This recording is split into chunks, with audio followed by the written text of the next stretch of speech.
Hello, and welcome to a new episode.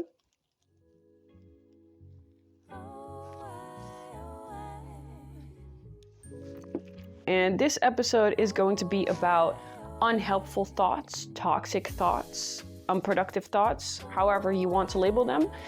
And the reason we're going to be talking about this today is because unlearning them, so unlearning unhelpful thoughts, is a very vital skill to have when it comes to self-improvement and when it comes to dealing with your mental health.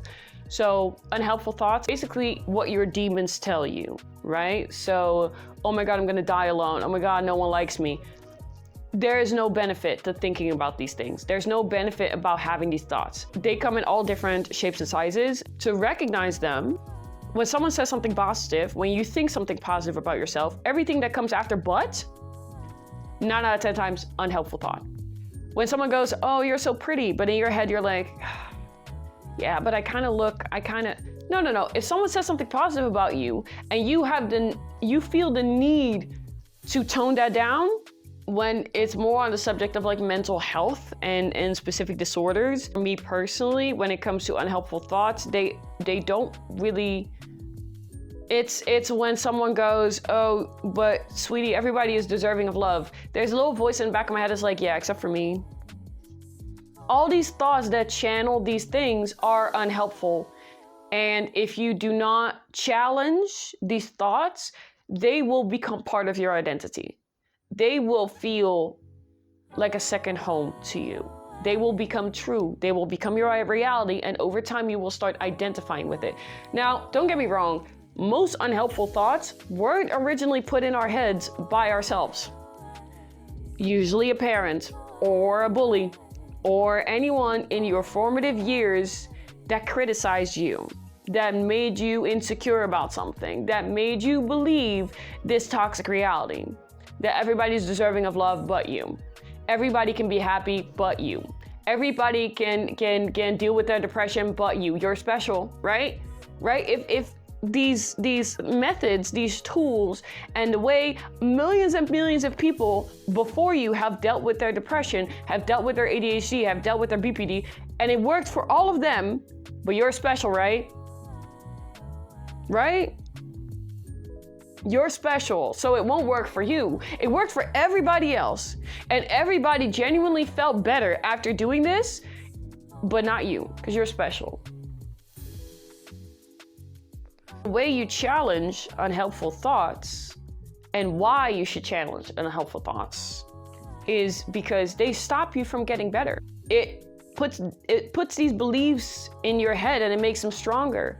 The belief that you can't get better, the belief that you are not deserving of love, the belief that you're not capable of having a healthy sleeping pattern, the belief that all of these things stop you and get in the way from you living the life that you want. I'm gonna stop from here on out. I'm gonna stop saying help you get better, because that's not the way I wanna phrase it. The way I wanna phrase it is it stops you from living the life that you want, right? Because these unhelpful thoughts keep you in the place that your brain, your mental health issues, whatever the case may be, wants to keep you.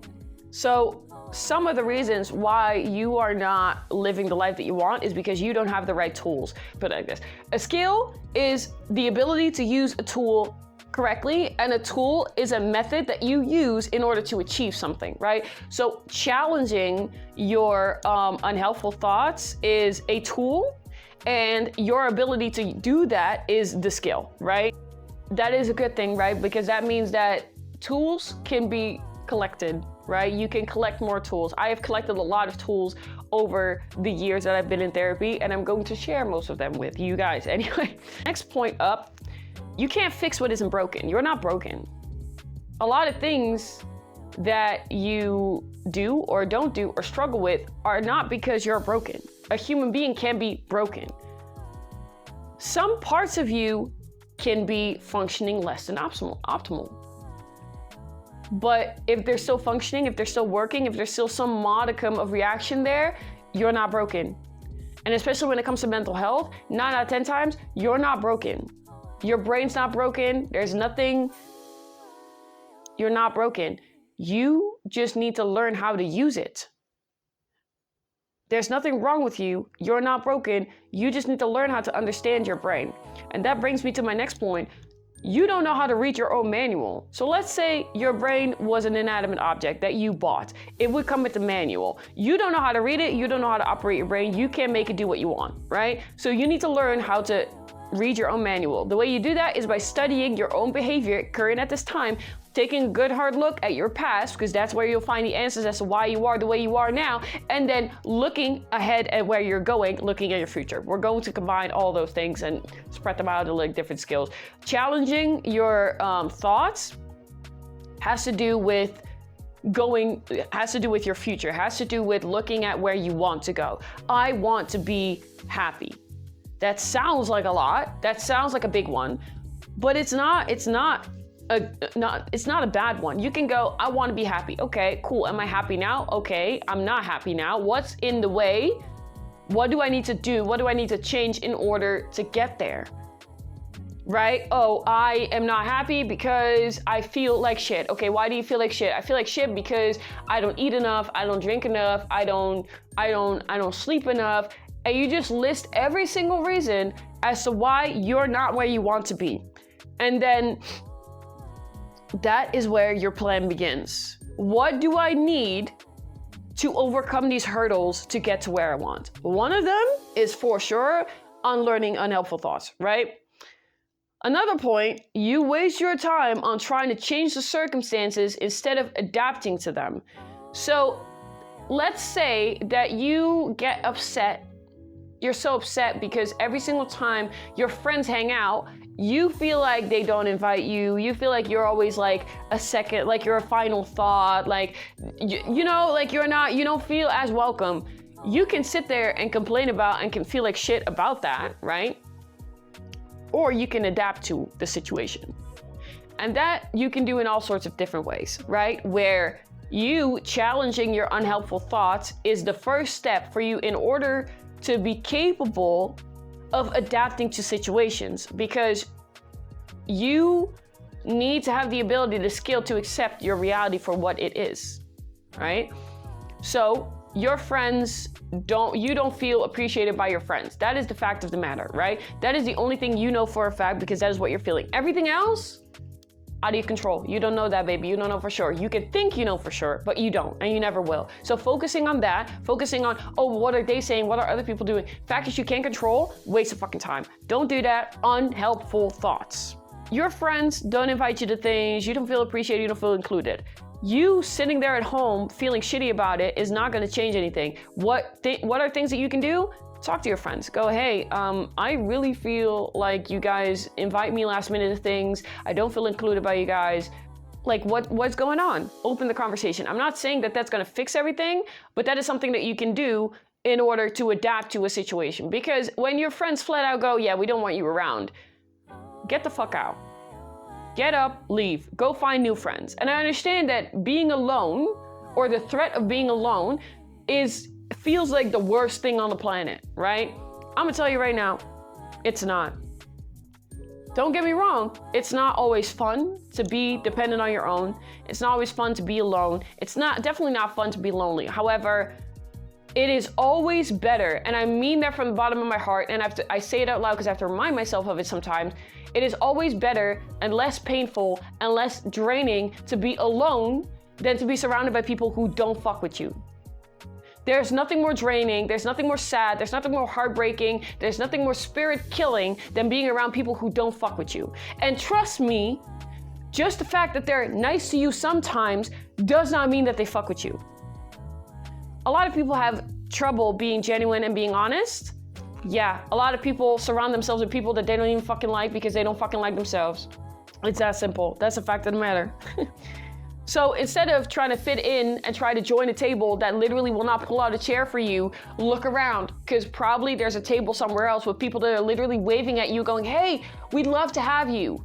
And you're just not seeing it because you keep focusing on your table. You keep focusing on that table of people that don't want you. Next thing, you think you know what your future looks like because you've lived your past. If you come from an abusive background, more oftentimes than not, you don't actually believe that it can be different. You don't actually know how to imagine what that looks like, right? So I need you to understand you don't fucking know what your future is going to look like. Everything you think about your future is by definition wrong. Because you don't know. Which also means that everything is possible.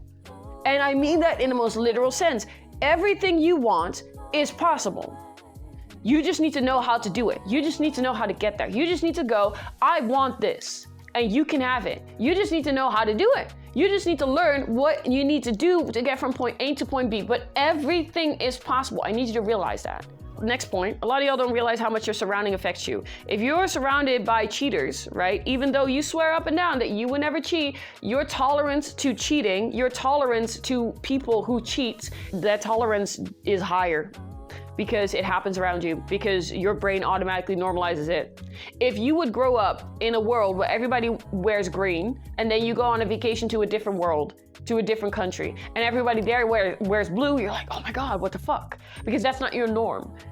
However, when you're surrounded by people that now you're moving to this country and everybody wears blue, you start to normalize that everybody wears blue and it's not that weird to you anymore. That is the case for everything. So if every single one of your friends cheats, if you're around people that cheat, if you're around people that lie, if you're around people that talk badly about themselves, you're around people that are unproductive, unsuccessful, that is your life. Because that is your reality. And the people that you surround yourself with is one of the things that you have full control over. I know it's scary. And in the beginning, if you've never done it, cutting people off, so scary because you want to be liked. You want to be liked so bad and you want them and you don't want to be. And the moment you start cutting people off, you realize, hey, this is actually not that bad. She is burned in, baby.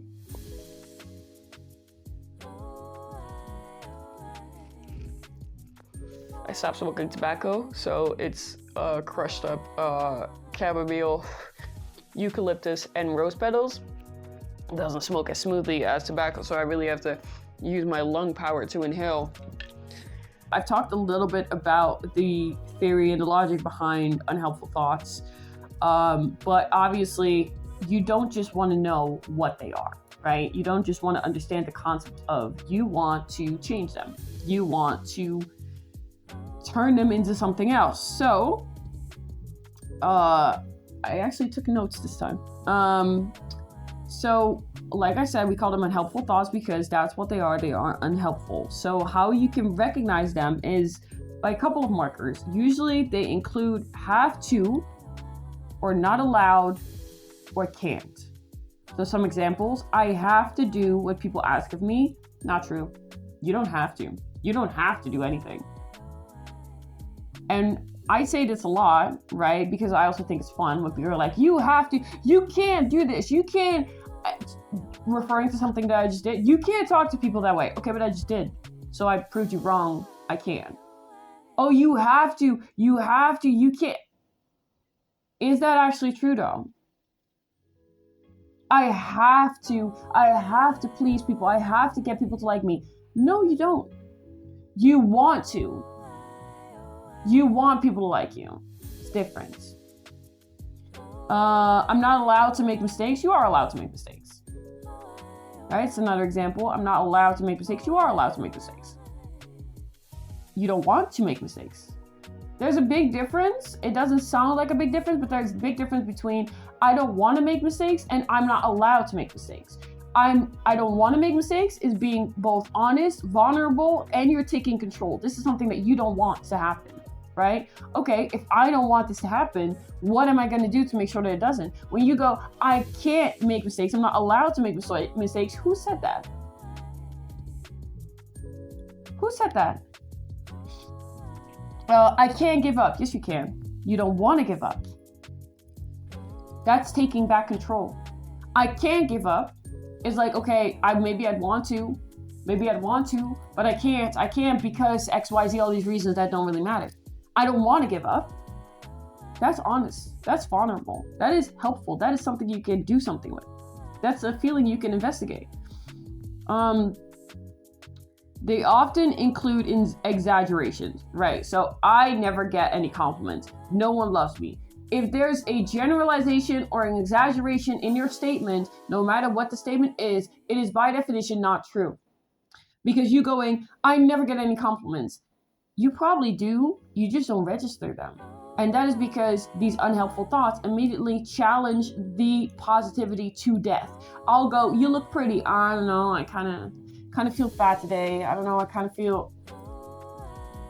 Of course, you're not going to register my compliments because you have killed it. You've killed the compliment. If it involves reading other people's minds, and I already touched on this a little bit before, my boss thinks I'm stupid, my friend thinks I'm annoying, my boyfriend doesn't like me anymore. You don't know that. You don't actually know that. Unless you have telepathic abilities and you can read other people's minds, which you can't, that is not, you can know that for sure. You can't. I think my boyfriend doesn't like me anymore. I feel like my boss thinks I'm stupid. Again, taking back the power, making it personal, taking back the control. Predicting the future, when it involves predicting the future, same reason why it involves reading people's mind is not a good thing. I'll probably mess up tomorrow. You don't know that. You don't know that. I'm not going to have a good time at this party. You don't know that. You don't know that. And that is like all I have to say about that, because you don't know that, and therefore you stop thinking that is unhelpful. See? Full circle. It's a very simple concept. So now you know how to recognize them. So obviously we don't just want to look at these unhelpful thoughts and go, okay, now I know what you are. I see you for what you are. You're a demon. You're an unhelpful thought. Cool. No, what we're going to do now is talk about how you can change them. I'm going to check if it's still recording. We are. I'm so anxious about it now. Okay, right, so we already kind of went over. I am not smoking, and I don't like that at all. I need to get a table, but I'm still working on setup. So I'm going to use an example of, I think, an unhelpful thought that a lot of people recognize and have dealt with at some point in their life. Recognize and identify them. I'm never going to find love, right? We recognize and identify that that's an unhelpful thought. Challenge them. Can I prove this? No, you can't. You don't know what happens in the future. So you can't. It's that simple. Why do I think this? Why did I say this? Right? These are all questions you can apply to every single unhelpful thought. And that's why we make it personal and we take back control, because I think I'm too difficult to love, for example. Okay. The last and final step, rephrase them as helpful thoughts. Now, this is where things get tricky, because I'm gonna tell you guys, I'm gonna give you guys the example, right? So the unhelpful thought, I'm never gonna find love. The helpful thought, and I know that a lot of y'all are gonna listen to this and go, okay, but who says that? Who talks like that? That's so cringe. I fear that I will never find love, but I have faith that I will. I have faith that it will happen for me because I'm worthy of love. So we went from I'm never going to find love to I fear that I will never find love, but I have faith that it will happen for me because I'm worthy of love. I'm sorry, I can't fucking type, and I can definitely not read. So we have changed I'm never going to find love to I fear that I will never find love, but I have faith that it will happen for me because I'm worthy of love. That is 3 parts, okay? First part is recognizing and validating that you feel this way. I fear or I'm scared that I will never find love, but I have faith that I will, right? It is still validating that that is what you're feeling right now, but we're putting a little bit of a bumper on it. We're putting a little bit of a safety guard there. That's like, okay, but we're going to have faith that you will, right? We're going to have faith that you deserve that. You might not believe it. If you don't believe it yet, have faith, have hope. And then the last thing that really solidifies the entire process is the third and final part, which is why. Reasoning, argumentation. Because I am worthy of love. Find something that you can't debate. Find something that you can imagine believing at some point. Try to find something that feels right for you when it comes to your argumentation. If you can't find something that's right for you, it doesn't fucking matter. It still works. You just need to make sure that every single time this thought happens, do you have a moment where you go, oh, I'm never gonna find love? Don't let it slip by you. Hear yourself. Challenge the thought. Every single time. Consistency with these things is important. Staying consistent with it and doing it over and over and over again is where it becomes a habit. And when it becomes a habit, you don't have to, oh my God, you don't have to think about it anymore. You just do it because this is who you are now. This is what you do. So, checking if I'm still recording. We are. Okay, cool. Okay. Last and final part. Important things. Jesus. Important things I want you to remember. It's okay to feel ridiculous. That gets easier with time. Because when you do something like this, like challenging your thoughts, you're gonna feel stupid. You're gonna feel ridiculous. You're gonna feel weird, awkward, uncomfortable, like very unsure because you don't know if it works yet.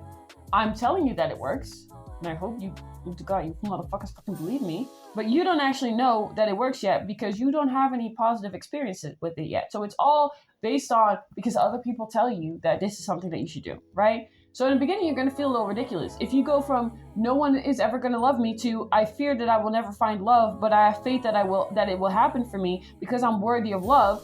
That's a big jump, and it's going to feel very weird and unnatural to you. But trust me, stick with it, and it'll get easier over time. Getting back up is more important than being perfect, and I mean that.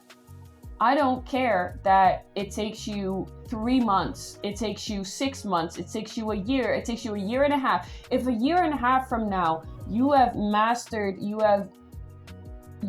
can challenge your toxic thoughts, your unhelpful thoughts in a very easy, effortless way. It takes you a year and a half, great.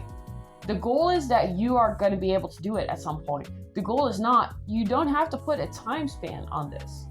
And every single time you start leaning into those unhelpful thoughts again, it's an up and down and it's an ongoing process and it's a learning curve because I still do that too.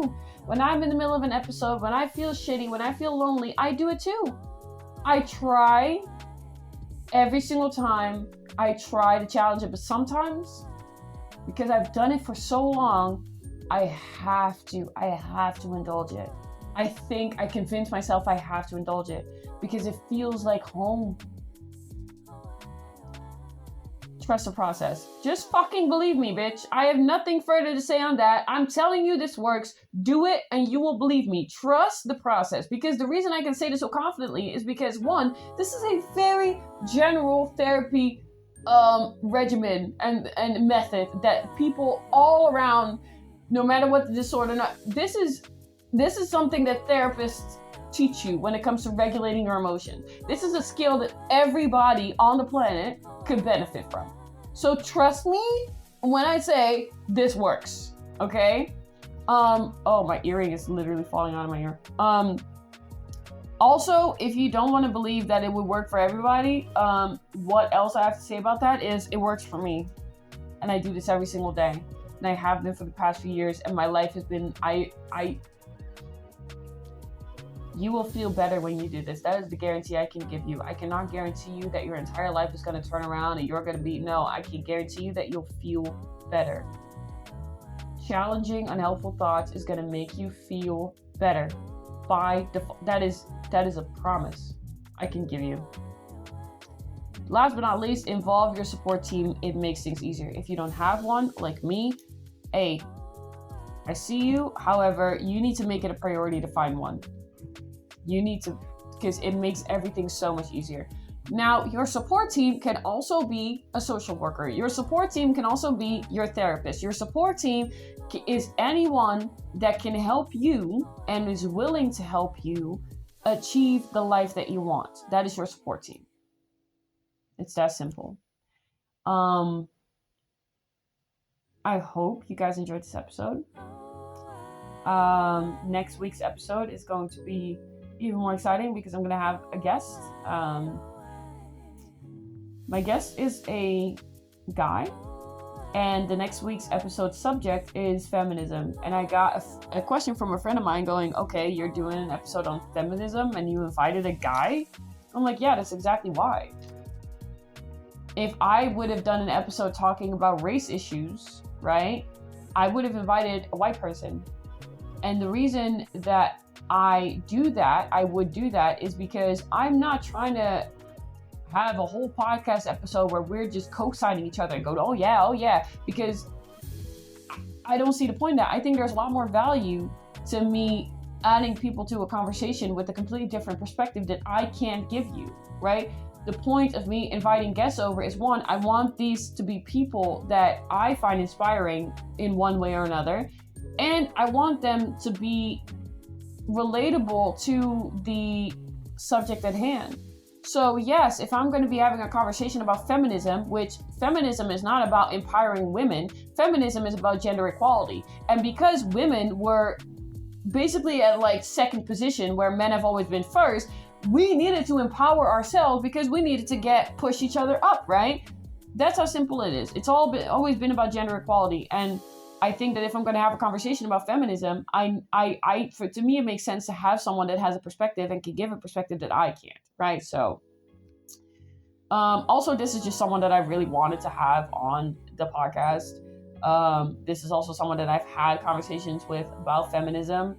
And I think that they have a lot of interesting things to say, and I love how I'm already like justifying my guest when you guys don't even know who it is yet. So I hope you guys enjoyed this episode as much as I did. I hope to see you guys again. I love saying that. I love to see you guys again. If I literally can't, obviously. I just love that a little bit. I hope I see you guys again next week. And if you have been with me for all 4 episodes, if you have just joined me, I'm really glad that you're here. Don't be shy. Send me a message on Instagram with what you thought about the show. If you have an opinion about the show, whether it's good or bad, I don't care. I want to hear it. Leave a comment down below. Do whatever you need. Share it with your friends. Share it with your grandma. Share it with your creepy uncles. I'm not going to share it with your creepy uncles. But I hope to see you guys again next week. And yeah, great rest of your day. And good luck.